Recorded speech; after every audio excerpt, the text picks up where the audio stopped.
할렐루야. 우리 주 예수님의 이름으로 교우 여러분에게 문안드립니다. 오늘은 리마인드 웨슬리 23편 산상수훈 11번째 시간입니다. 오늘 성경 본문은 마태복음 7장 13절에서 14절에 있는 말씀입니다. 좁은 문으로 들어가라. 멸망으로 인도하는 문은 크고 그 길이 넓어 그리로 들어가는 자가 많고 생명으로 인도하는 문은 좁고 길이 협착하여 찾는 자가 적음이라. 오늘 웨슬리 설교문을 읽으면서 정신이 번쩍 드는 문구가 있었습니다. 지옥으로 인도하는 문이라는 문구입니다.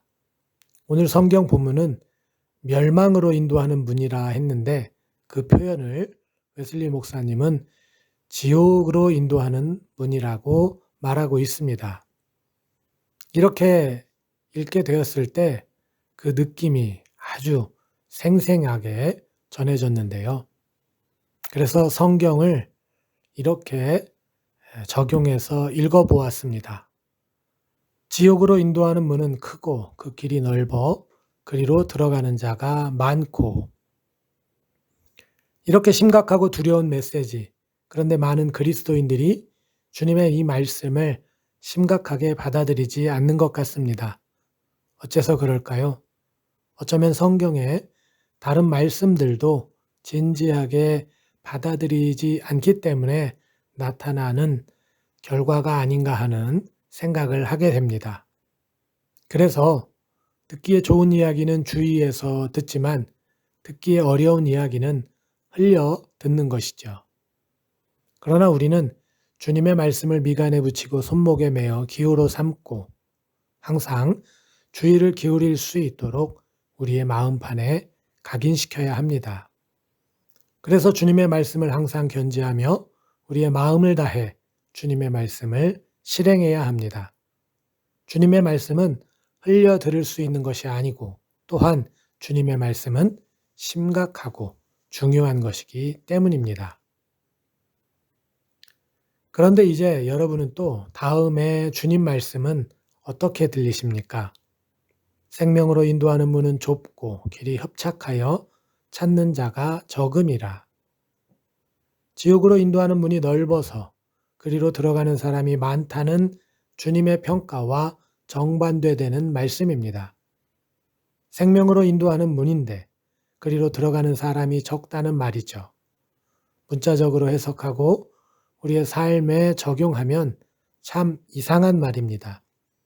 생명의 문으로 인도하는데 그 길을 가는 사람이 적다고 주님이 평가하고 있기 때문입니다. 오늘날 사람들은 생명을 위해서라면 아주 적극적이고 열정적입니다. 그래서 아주 곤란하고 어려운 일들도 마다하지 않습니다. 그런데 예수님은 산상수훈에서 사람들이 참된 생명을 위한 문을 찾지 않는다고 말씀하십니다. 어째서 그럴까요? 이것도 역시 사람들이 말씀을 심각하고 중요하게 여기지 않기 때문에 나타나는 결과는 아닐까요? 예수님을 믿지 않는 사람들에게 이 말이 대수롭지 않은 것은 아주 당연한 일일지도 모릅니다. 예수님에 대한 믿음이 없기에 충분히 납득이 갑니다. 그런데 그리스도인이라고 하면서도 이 말씀을 간과하거나 심각하게 받아들이지 않는 것은 무언가 커다란 모순이 있다는 생각이 듭니다. 예수님을 믿는다는 것은 참 생명을 얻고자 함인데 그 생명을 위한 길을 걷지 않는다면 사실은 거짓된 믿음 생활을 하고 있다고 판단할 수도 있기 때문이죠. 그런데 우리들이 조금 솔직해진다면 대체로 예수님의 이 말씀을 간과하고 있다는 생각이 듭니다. 물론 신실하게 신앙생활을 하는 분들을 향한 이야기는 아닙니다. 사실 저도 좁은 문으로 들어가라는 예수님의 이 말씀을 접할 때 마음이 편하지는 않습니다. 굳이 좁은 문으로 들어가야 할까? 다시 말해서 신앙생활을 굳이 어렵게 해야 하나? 신앙생활은 복된 것인데 꼭 좁고 협착한 길로 걸어가야 하는 것일까? 라는 생각을 많이 한 것 같습니다. 주님과 동행하는 삶이 행복하면 좋을 텐데 좁고 협착한 길이 의미하는 것은 왠지 어려움과 애씀이 동반되는 길이라고 여겨지기 때문일 것입니다. 그런데 이렇게 생각하는 것이 꼭 저만 그럴까요? 이제 우리가 산상수훈의 말씀을 첫 부분부터 다시 묵상하면 주님은 참된 그리스도인의 모습을 가르쳐 주고 있다는 것을 알게 되는데요. 그래서 참된 그리스도인이 진정 복된 사람들인 것을 가르쳐 주고 있습니다. 그런데 지난주 우리가 나누었듯이 그리스도인으로 살아가는 것, 참된 그리스도인을 목적으로 살아가는 것은 간단한 문제가 아닙니다. 수학 공식처럼 그리스도인이 되었기 때문에 저절로 그리스도인의 완전에 이르는 것이 아니라는 말씀이죠. 사실은 그리스도인으로 살아가는 것이 녹록지가 않습니다. 우리가 지금껏 나누었듯이 어느 것 하나 쉬운 것이 없습니다. 지난주 나누었던 말씀을 상기해 보시기 바랍니다. 남을 비판하고 헤아리는 행동이 참된 그리스도인이 되는 것을 가로막는 중대한 장애물이라고 했는데 여기에서 자유로운 사람이 얼마나 될까요? 그래서 우리는 그리스도인이 되는 것이 정말 어려운 일이라는 것을 확인하게 됩니다. 우리가 매주 예배를 드립니다. 그런데 예배를 드리는 것도 쉬운 일이 아닙니다. 한 면만 말씀을 드리면 이 예배를 통해서 우리는 주님의 위로와 소망의 메시지를 발견하기도 합니다. 하지만 또한 우리의 죄악된 모습을 훈계하시는 하나님의 말씀 앞에 서기도 하죠. 그래서 우리의 죄된 모습과 대면하는 시간이 참으로 껄끄럽고 부담스럽기도 합니다. 그래서 예배드리는 것은 아직도 그리스도인의 온전함에 이르지 못한 우리의 모습을 확인하는 것이라 하겠습니다. 그래서 예배 가운데 이 사실을 깨닫고 주님께 아뢰고 또 회개하며 새로워지기를 결단하는 것이죠. 그런데 이런 상황이 반복되는 것은 즐거운 일이 아닙니다. 어떨 때는 뼈를 깎는 아픔도 동반합니다.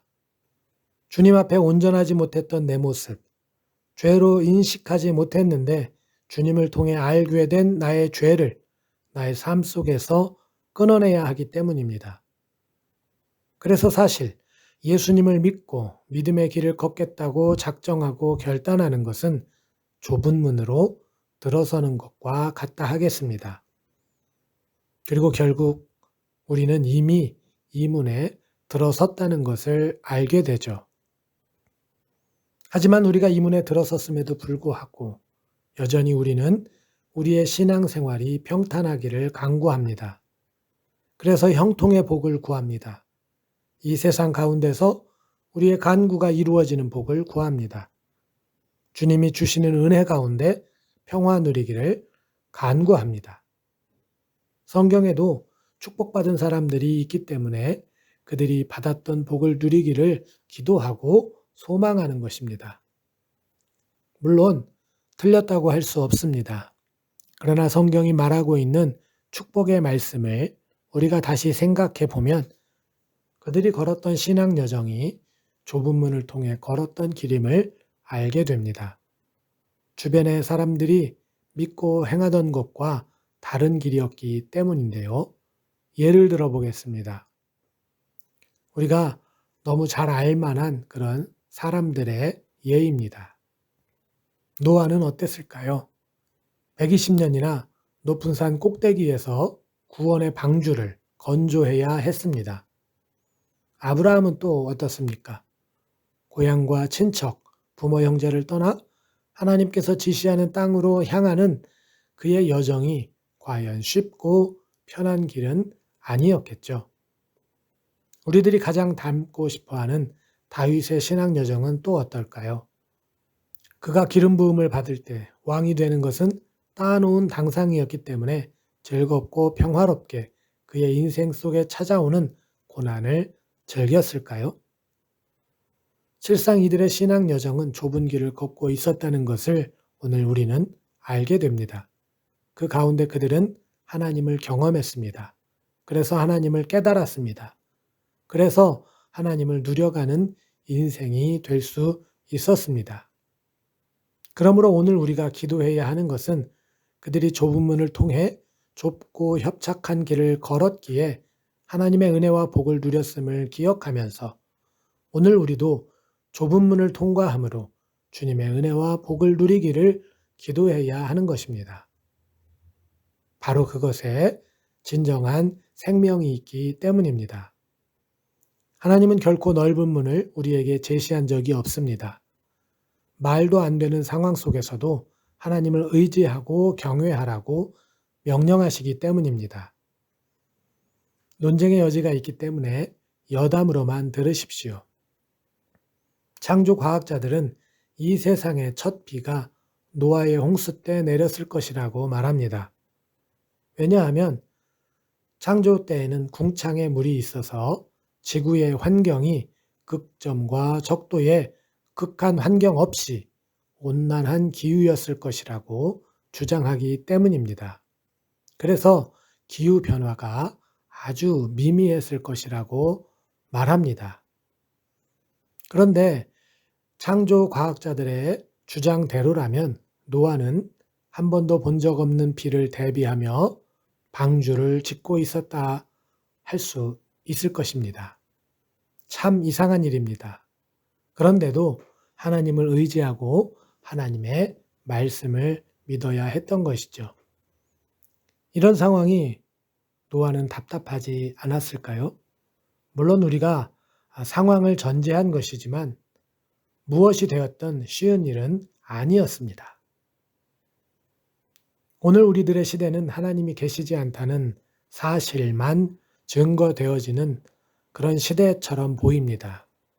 인간이 곧 신이 되어가는 것 같기 때문이죠. 반대로 성경에 나타난 하나님의 권능과 기적은 오늘 이 시대에 나타나지 않는 것 같습니다. 오히려 인간이 만들어내는 기적이 더욱 놀라운 것 같습니다.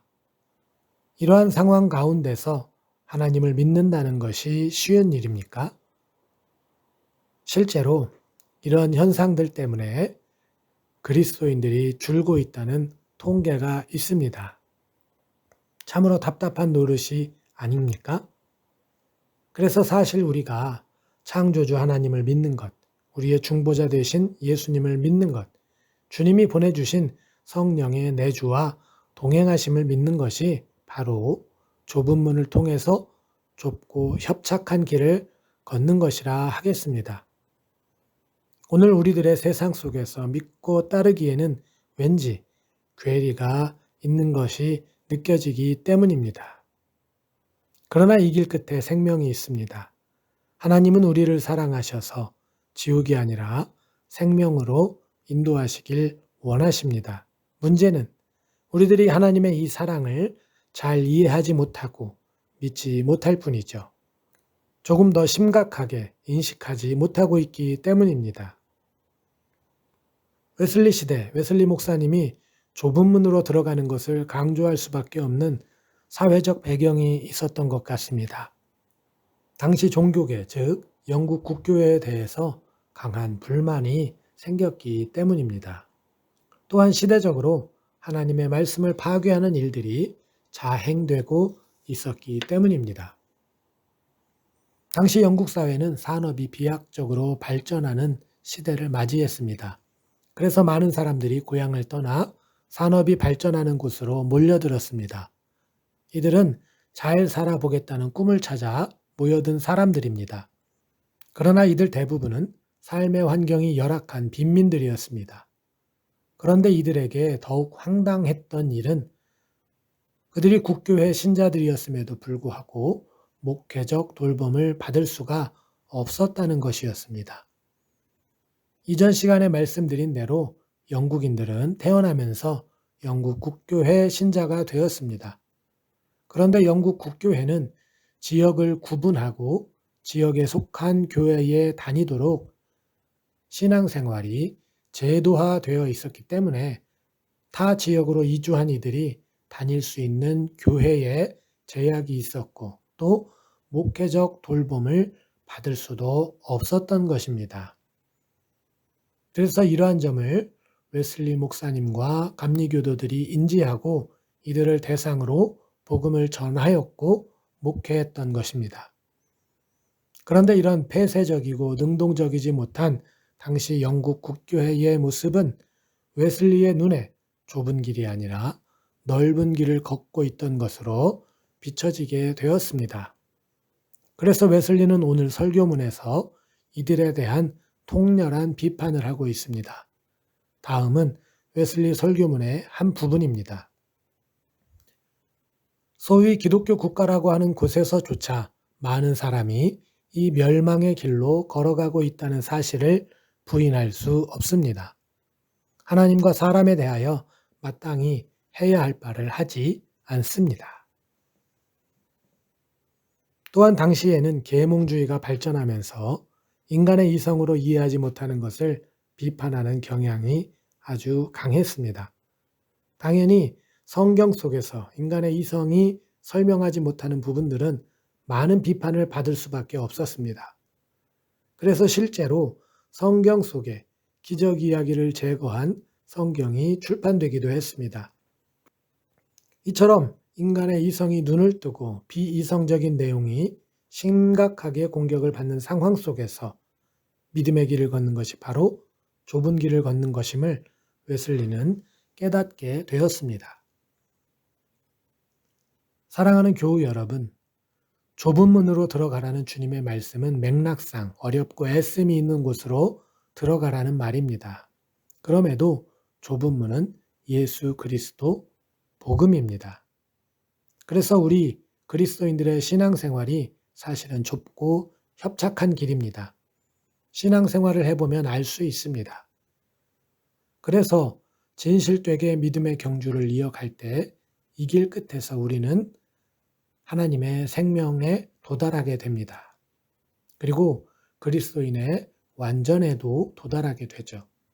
심령의 가난함, 거룩한 애통, 온유함, 의에 줄이고 목마름, 자비, 진실한 사랑, 마음의 정결, 모든 사람을 향한 선행의 길, 의를 위한 핍박. 팔복의 내용이 우리 안에서 열매 맺는 것을 경험하는 것입니다. 그 길을 걸어감에 있어서 세상의 빛과 소금이 되기도 하죠. 왜냐하면 세상이 감당할 수 없는 가치관을 소유하고 있기 때문입니다. 우리들이 소유한 가치는 세상을 파괴하는 것이 아니라 세상에 사랑을 심고 세상을 조화롭게 하여 서로에게 유익이 되도록 만들기 때문입니다. 그런데 이러한 참된 그리스도인으로 변화되어져 가는 모습은 단순히 세상의 빛과 소금이 되는 것만이 아니라 주님이 내 안에 더욱 확실히 살아나는 과정입니다. 나는 죽고 주가 사는 삶이 그리스도인의 궁극인 것을 깨닫고 고백하는 여정 말이죠. 그러므로 좁은 문으로 들어가는 것을 두려워하지 마십시오. 예수 그리스도 안으로 들어가야 한다는 복음의 진리를 간과하지 마십시오. 모든 그리스도인이 경험하는 것과 같이 이 길은 좁고 협착합니다. 그러나 이 길은 생명으로 인도하는 길입니다. 현대인들은 건강을 지키고 생명을 연장하기 위한 노력에는 정말 열심입니다. 지치지도 않고 아무리 힘든 것이라고 해도 견뎌낼 각오를 다집니다. 돈이 아무리 많이 들어도 그 비용 지출하는 것을 겁내지 않습니다. 정말 작은 것 하나도 세심하게 주의를 기울입니다. 어째서 그렇습니까? 건강을 유지하고 생명을 연장할 수 있다는 소망 때문입니다. 그러나 아무리 건강하고 생명을 연장한다 할지라도 우리 모두는 죽음을 마주합니다. 그 죽음은 영원한 죽음일 수도 있지만 모든 것이 무의미해지는 무상의 죽음일 수도 있습니다. 그러나 예수님에게 생명이 있습니다. 영원한 죽음도 초월하고 인생의 의미도 분명해지는 생명입니다. 그래서 예수님은 엄밀히 세상과 다릅니다. 그래서 예수님은 세상과 비교하면 할수록 세상과 다르고 비교할 수 없다는 것을 알게 합니다. 그런데 유한한 생명을 위해서도 모든 것을 아끼지 않으면서 참된 생명을 위해서 좁은 문으로 들어가는 것을 어려워하거나 두려워하십니까? 좁은 문으로 들어가십시오. 그리고 좁고 협착한 길을 걸으십시오. 주님의 말씀을 경외하는 믿음, 바로 진실된 믿음, 그 여정 가운데서 여러분은 분명 주님을 만나고 주님을 깨달으실 것입니다. 그래서 주님으로부터 오는 힘과 능력으로 더욱 즐겁고 힘차고 행복하게 그 길을 걸어가실 것입니다. 바로 그곳에 생명이 있기 때문입니다. 이제 다윗의 시로 말씀을 마치겠습니다. 주께서 생명의 길을 내게 보이시니 주의 앞에는 충만한 기쁨이 있고 주의 오른쪽에는 영원한 즐거움이 있나이다. 할렐루야.